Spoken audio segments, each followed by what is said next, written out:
Alors c'est une très bonne question. Alors non, tous les acides hyaluroniques ne sont pas identiques. Il faut savoir qu'aujourd'hui les laboratoires développent des gels d'acide hyaluronique injectables plus ou moins fluides en fonction de ce qu'on cherche à faire.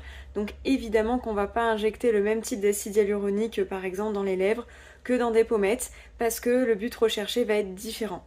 D'accord? Donc en gros, je vous le rappelle, on dit qu'un acide hyaluronique est plus ou moins réticulé, c'est-à-dire qu'il va être plus ou moins fluide ou au contraire plus ou moins compact en fonction de ce qu'on veut faire. Un acide hyaluronique pas ou très peu réticulé va être très fluide et va être utilisé essentiellement dans le but de réhydrater la peau et c'est d'ailleurs le cas par exemple des skin boosters dont je vous parle souvent.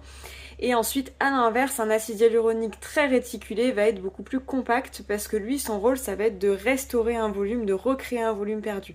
Donc forcément, il faut qu'il reste bien en place pour recréer le volume que le patient ou la patiente a perdu. Et on l'utilise par exemple notamment beaucoup dans les pommettes chez les patients qui perdent du volume au niveau de leurs pommettes.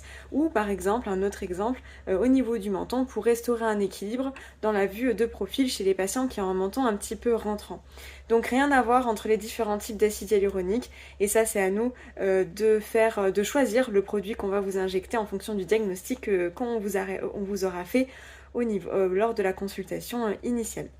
Alors ce qu'il faut savoir également, c'est que la qualité de l'acide hyaluronique va beaucoup entrer en compte, puisqu'il y a beaucoup de laboratoires qui développent des gels d'acide hyaluronique, et je trouve que malgré tout, eh bien, il y a une petite différence de qualité entre certains, et qui dit acide hyaluronique de qualité dit forcément un acide hyaluronique qui durera dans le temps et qui donnera de très jolis résultats au final.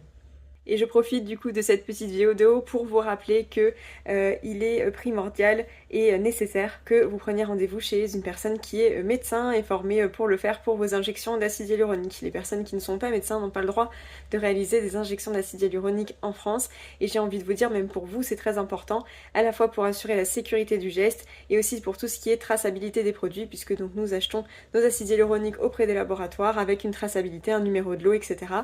Que d'ailleurs moi je vous remets au moment où je vous fais les injections, donc c'est très important de prendre ça en compte, je compte sur vous.